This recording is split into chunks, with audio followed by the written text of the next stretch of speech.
తనకు Z+ category భద్రతను పునరుద్ధరించేలా చర్యలు తీసుకోవాలని కోరుతూ అందజేసిన వినతిపత్రాలను కేంద్ర రాష్ట్ర ప్రభుత్వాలు పట్టించుకోకపోవడాన్ని ప్రశ్నిస్తూ మాజీ ముఖ్యమంత్రి వైఎస్ఆర్సీపీ అధినేత వైఎస్ జగన్మోహన్ రెడ్డి హైకోర్టును ఆశ్రయించారు.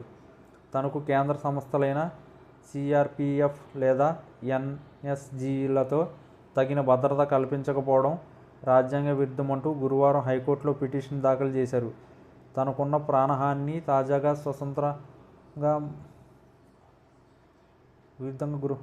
స్వతంత్రంగా మదింపు చేసి నిర్దిష్ట ప్రోటోకాల్స్కు అనుగుణంగా జెడ్+ భద్రతను పునరుద్ధరించేలా ఆదేశాలు జారీ చేయాలని అభ్యర్థించారు.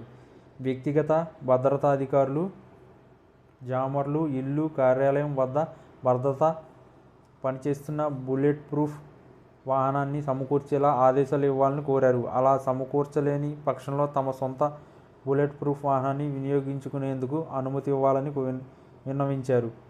తనకున్న ప్రాణహాని దృష్ట్యా తక్షణమే సిఆర్పిఎఫ్, ఎన్ఎస్జీతో తగిన భద్రత కల్పిస్తూ చర్యలు తీసుకునేలా కేంద్ర రాష్ట్ర ప్రభుత్వాలను ఆదేశించాలని కోరారు.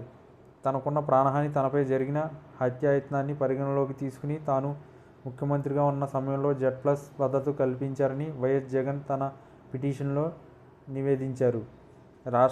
రాష్ట్ర ప్రభుత్వం మారాక ఎట్లాంటి నోటీసులు, ముందస్తు సమాచారం ఇవ్వకుండా తన భద్రతను భారీగా కుదించేశారని వైఎస్ జగన్ తెలిపారు. తనకున్న ప్రాణహాని కనీస స్థాయిలో కూడా పరిగణలోకి తీసుకోలేదన్నారు. భౌతికంగా హాని చేస్తామంటూ అధికార కూటమి ప్రభుత్వ వర్గాల నుంచి బెదిరింపులు వస్తున్నాయన్నారు. ప్రస్తుతం తనకు క్యాట్ బృందంతో కల్పిస్తున్న భద్రత పూర్తి స్థాయిలో పనిచేయని బుల్లెట్ ప్రూఫ్ వాహనాల వల్ల ఉపయోగం లేదని తెలిపారు. గతంలో ఉన్న జెడ్+ భద్రతకు పునరుద్ధరించాలని పలువురు విజ్ఞప్తి చేసిన ప్రభుత్వం పట్టించుకోవడం లేదన్నారు.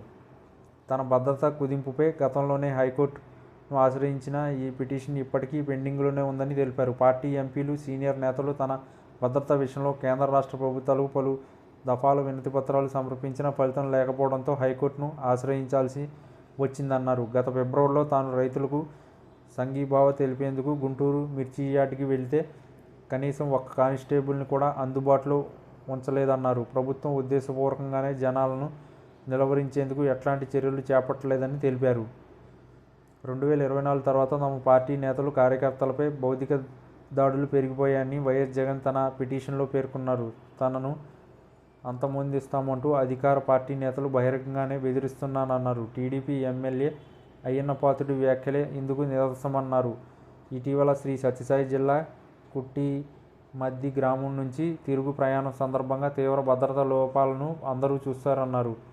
హెలిప్యాడ్ వద్ద భద్రతా లోపాలు స్పష్టంగా కనిపించాయన్నారు. ఈ ఘటనపై పోలీసులు ఇప్పుడు తీరిగ్గా విచారణ జరుపుతున్నారని తెలిపారు. భద్రతా లోపాలను సరిదిద్దుకోవాల్సిన పోలీసులు తనను చూడడానికి వచ్చిన పార్టీ కార్యకర్తలు ప్రజలపై తప్పుడు కేసులు బనాయిస్తున్నారన్నారు. రాష్ట్ర ప్రభుత్వం తన భద్రతను పూర్తిగా విస్మరించిందన్నారు. ప్రాణహాని నుంచి ప్రజా నేతను కాపాడాల్సిన బాధ్యత ప్రభుత్వంపై ఉందని స్పష్టం చేశారు. వీటన్నిటినీ పరిగణలోకి తీసుకుని తనకు జెడ్+ భద్రతను పునరుద్ధరించేలా ఆదేశాలు జారీ చేయాలని హైకోర్టును అభ్యర్థించారు. జగన్ దాఖలు వ్యాజ్యంపై హైకోర్టు శుక్రవారం విచారణ జరపనుంది.